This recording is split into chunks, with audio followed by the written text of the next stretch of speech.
Hey there, fellow YouTubers and fellow card fighters. This is the Trite Maniac, and the video I'm about to make is kind of long overdue. Uh, as any of you who have card fight with me, against me, uh, same room as me, whatever. As you know, for a while I've been a huge fan of the Goddess of the Full Moon Tsukuyomi build, and I'm gonna make a video of my deck profile for that. Uh, so without further ado, I've got this box, and in this box is another box, and in this box we have another box, and in this box is my deck, which I guess makes this my deck in a box, another box, another box. Okay. Uh, all silliness aside, or at least all silliness aside for as long as I can avoid being silly, uh, gonna go through my deck list, and rather than talking about each card while I'm introducing it, I'm just going to go through the list and then talk more about how it all works together and how the deck works as a whole. So, of course, you've got the starter, Godhawk Shibuyoshi. Run 4 copies of Psychic Bird. No huge surprise there. 4 copies of Oracle Guardian Nike. And 4 copies of Battle Sister Ginger. So 12 critical triggers. In addition, 4 copies of Lozenge Magus. I'm holding upside down. There we go.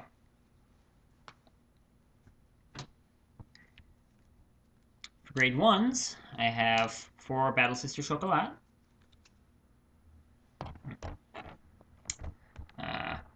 4 Goddess of the Crescent Moon Tsukuyomi. Wouldn't be much of a Tsukuyomi deck without that. 4 Oracle Guardian Gemini.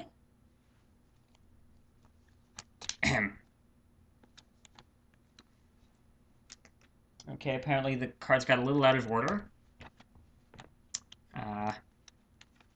Yes, there we go. These 4 copies of Oracle Guardian Gemini. 4 copies of Oracle Guardian Blue Eye. And 2 copies of White Hair of Inaba. And for some people who are a little bit familiar with the Tsukuyomi build, let me just let you know, there's a good chance that I'm not running Inaba for the reason that you think I am. Just a little spoiler there. For grade 2s, I run 4 copies of Goddess of the Half Moon Tsukuyomi. Nothing surprising about that. 4 copies of Silent Tom. And 3 copies of Battle Maiden Tegitsuhime. Now, for those of you keeping count, that's already 46 cards, which means I only have 4 remaining cards that can be in my deck, and those 4 are Goddess of the Full Moon Tsukuyomi. So the first big surprise, and thing that really comes as a shock to people who aren't familiar with this particular deck build, is the fact that I only run the 4 grade 3 units. Kind of worried, well, what if you can't get that card? Well, the way I run the deck is in my opening hand, the only cards that I would keep are any of the 3 cards with Tsukuyomi in its name, or Psychic Bird. Because if I'm going to ride on a turn, I'm going to ride as part of the ride chain. Otherwise, I do not ride that turn. While it can put me a turn or 2 behind, it also pads the stack. Now, for those of you unfamiliar with how the Tsukuyomi deck works, it's one of those decks where, with the original idea of a ride chain, where from grade 0 through 2, you can check the top 5 cards for the next grade, and if it's there, ride it, and put the rest of the cards on the bottom of your deck in any order. So after you've ridden to grade 3, you have a whole bunch of cards on the bottom of your deck in the order that you chose.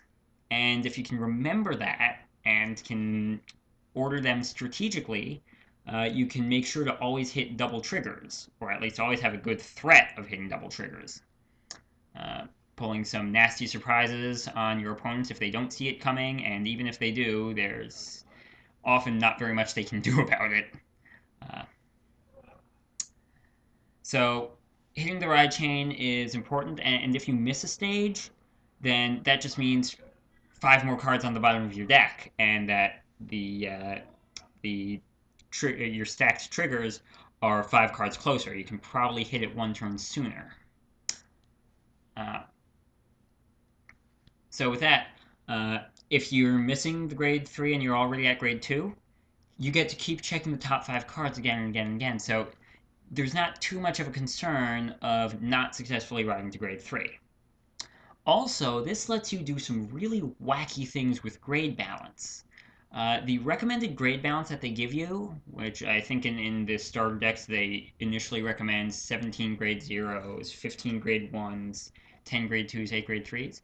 That is probably based on trying to ride to grade 3 as often as possible, bearing in mind that missing the grade 1 is worse than missing the grade 2, and missing the grade 2 is worse than missing grade 3 because you're stuck further and further behind. So they come up with some sort of weight function and optimize that way. Since you're only ever going to be riding into the ride chain, it's as if you're only running 4 grade 1s, 4 grade 2s, 4 grade 3s for that purpose, and you can run deck balance for other purposes. I run mine with the goal of filling up my field as quickly as possible. Now, to get a full field, you'll need a full back row and a full front row. That's what full field means. So the full back row would presumably be 3 grade 1 units that are not perfect guards. Otherwise, you're throwing away very valuable defensive cards that you then can't use defensively. And to get a full front row, you need you're going to want a grade 2 or 3 rear guard in each of the front corner positions, and a grade 3 Vanguard with a grade 2 in the soul and a grade 1 in the soul. So you add all that up, that's 4 grade 1s and 4 combined grade 2s and 3s. So all told, that means you want to be running as many grade 1s as you are grades 2 and 3 combined, bearing in mind that you would never ride a perfect guard or put it in the back row. So those really don't count. And when you're running, keeping track for deck balance, it's really a good idea to think of grade 1s, or to think of perfect guards as more like grade 0s than grade 1s, because they serve similar purposes. They're not, you don't want to ride them, you don't want to boost with them, you want to use them defensively. So with that in mind, 17 grade 0s, a starter and 16 triggers, and 4 perfect guards, you subtract that from 50, that leaves you 29 offense cards. And so I decided to run 14 non-perfect guard grade 1s and 15 combined grade 2s and 3s. The reason for the extra one being in the grade 2 and 3 as opposed to the grade 1 is simply that your front row rear guards are more likely to get hit because they're in the front row, and so you're more likely to need to replace them. But as the game goes later, you shouldn't have much trouble replacing stuff. I mean, you're drawing and drive checking at least 3 cards. If you have blue eye on the field, you can cycle through more. So you shouldn't worry too much about that. Anyway, so let's look at why I run each of the cards. Amongst the grade 0s, 4 heal triggers is standard. Godhawk is Godhawk. You need a Godhawk for this deck. And the reason for the 12 critical triggers is just that I tried running withdraw triggers earlier, and the issue there becomes you're drawing so many cards off of Full Moon's Counterblast and Blue Eye and such that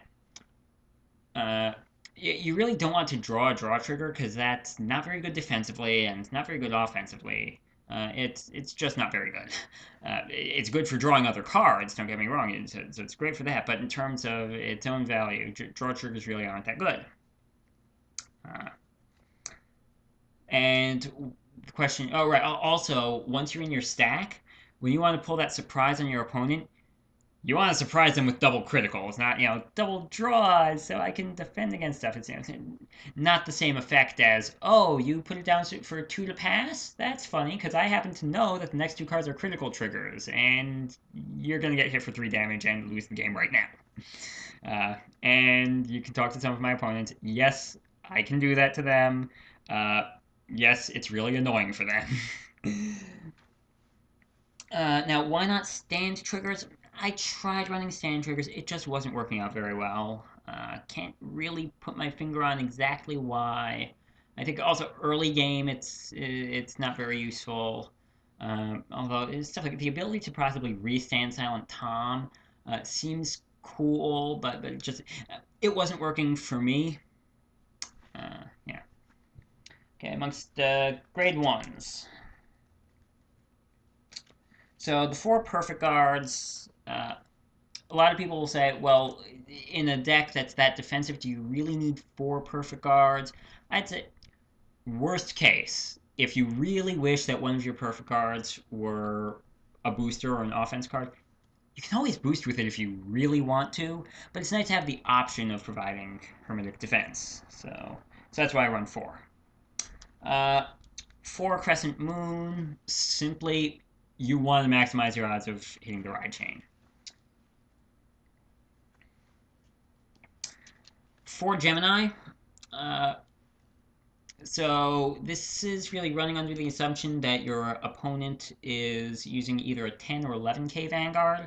If it's a 10k, you can put Gemini behind Tagitsu Hime and swing for 20. If they're hitting 11k, if they're at 11k, you can put it behind Silent Tom and hit for 16k with that column. And I really can't think of much better to replace it with. If I were going to take it out and use something else instead. 2 White Hair of Inaba. I'll talk about this one first. Okay, as I mentioned, I don't use it for the reason that a lot of Tsukuyomi players do. For a lot of Tsukuyomi players, the idea is, okay, whoops, I missed the ride chain. Inaba's ability is when it's placed in a rearguard circle, choose any Oracle Think Tank from your hand and add it to your soul so you can get the missing piece into the soul. If I'm only riding something for the ride chain, I will never be in that situation. So why in blazes am I running this card? Because a lot of my cards have abilities that trigger with that can only trigger with 6 in the soul. Most importantly, Goddess of the Full Moon Tsukuyomi's Counterblast only works when you have 6 or more Oracle Think Tanks in soul. If you hit the ride chain cleanly, that's 5 cards in soul, and so you need an extra one from somewhere. A lot of people use Oracle Guardian Red Eye for that. But that attack has to hit, and skilled opponents will know to block that attack and mess you over. So I like having the option of 2 Inabs. I don't like moving the extra card in from my hand. I prefer to get it kind of for free, either with Psychic Bird, just moving in and drawing an extra card. That's why I will keep Psychic Bird if it's in my opening hand, because I figure if I'm going to get rid of it and get an extra card, why don't I do it in such a way that it gets me a 6th card in the soul as opposed to part of my mulligan? And lastly, 4 Oracle Guardian Blue Eye. This is a somewhat underrated card in my opinion. His ability is when it boosts and you have at least 6 in the soul, you draw a card, choose a card from your hand, and put it on the bottom of your deck in that order. So worst case, if you draw a card you really don't want, you can put it back on the bottom. Otherwise, you can keep the card that you want and put a less desirable card on the bottom. But also, it brings the stack a little bit quicker. If you have one of those on the field and you get 6 in the soul on your 3rd turn, by your 5th or 6th turn, that's already 3 or 4 cards closer to your stack. And that can make a huge difference. Also, suppose that you're in the stack. You know exactly what order they are. It's beginning of your main phase, and you know that the second and third cards from the top are critical triggers. You kind of want to drive check into them, not have a dead card and then your triggers. So all you do is if you have blue eye on the field, just attack with that first. Hopefully you've got it boosting the rear guard, not boosting the Vanguard. Just attack with that first. Oh wait, no, it will work too if you're boosting the Vanguard. Um, wouldn't work if you're boosting the Vanguard with it and the top two are triggers, then you'd have to replace it or just attack unboosted, which I've done. And works. You get the power anyway, and you get the extra effect and can give it to your rear guards. But anyway, so that lets you just control position within the stack, get an unwanted card off the top, and then hit your triggers right there. Its downside is that it's only 5k. And if you're going up against a cross ride, that could be a problem. My defense for running 4 of it is simply that there's always room for it. If you're going up against a 10k or 11k, you can boost just about anyone with it. And be fine. If you're going up against something like Majesty Lord Blaster, which is 12k, so you put it behind Tagitsu Hime or Silent Tom, who are, once you have 6 in the soul, 12k and 8k respectively. If you're going up against a true cross ride, then you kind of have to put it behind Silent Tom, or else you're losing some potential power. But if your opponent can't get the cross ride off, it's pretty good. It can be good to have more than one of on the field. If you have 2 on the field, you have a realistic shot of hitting your triggers on, of hitting your stack triggers on turn 5, which is much sooner than your opponent is probably prepared for. So that's why I run 4, right? Generally, if you're running 4 of anything, it either needs to be a card that you need to see at some point, or a card that you have something to do with more than one of. And yeah, I could see 2 blue eyes on the field being pretty cool and being pretty good and useful. Onto the grade 2 lineup. 4 half moons. Now, you need to run 4 half moons, because you need to see half moon. The deck just isn't going to work well without it. The downside is any half moon you see after the first one really isn't very useful. When you're it becomes a 9k swinger with an intercept, which I guess isn't that bad, but compared to the other stuff that could be there, like Silent Tom or Tagitsu Hime, it's not that good either. So the silver lining, I guess, is that you're cycling through so many cards with Blue Eye or Full Moon's Counterblast moving stuff to the soul that if you have an unwanted one, there are plenty of ways to get rid of it when you have to get rid of something. Good for feeding a perfect guard. And 4 Silent Toms and 3 Tagitsu Himes. So what are some cards that are missing in the grade 2 lineup that a lot of people would run if they're running Oracle Think Tanks that I'm not? Oracle Guardian, Wise Man, and Battle Sister Mocha. So why am I not running Wise Man? Well, Wise Man is really good for being a Vanguard, because he's harder to hit than other grade 2s, but he's not part of the ride chain, so I wouldn't do that. And Battle Sister Mocha, while she can hit 11k, Tagitsu Hime can hit 12k, and Silent Tom has his cool, oh, you can't guard with grade 0s ability. So yeah, so that's why I'm going with these, and then based on the balance I have planned out, I would need 4 of one, 3 of the other. So why would I run 4 Tagitsu Himes, 4 Silent Toms and 3 Tagitsu Himes instead of the other way around? Only that Silent Tom's ability kind of gets better the more of him you have in the deck, because once he comes out, what's the first thing your opponent will often try to do? Kill it by sending an attack of 18,000 or more at it, making it kind of difficult to guard. Which means you want to be able to replace it. And if you can do that, or have 2 of it on the field, your opponent will very quickly run out of cards that they could use to guard. guard against his attacks. Whereas if you have fewer of them and can't replace them, okay, so they take a hit once, and it's just a matter of when they use which cards. They won't actually be running out of anything.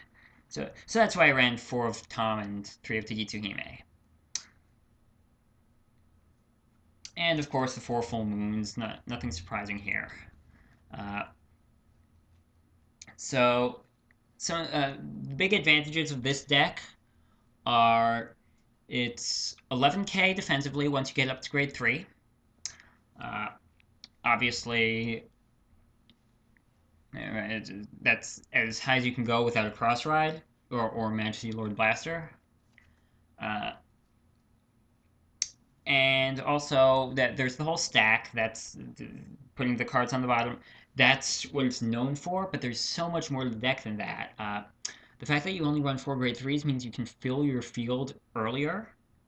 You're not stuck with cards clogging your hand. Most of your cards have to have some shield. And with Goddess of the Full Moon's Counterblast, that lets you, if you let yourself go to 4 damage by the time you're using it, it becomes Counterblast 4, draw 4, move 2 to soul. Of course, it's 2 at a time. Counterblast 2, draw 2, move 1 to the soul, and do it again.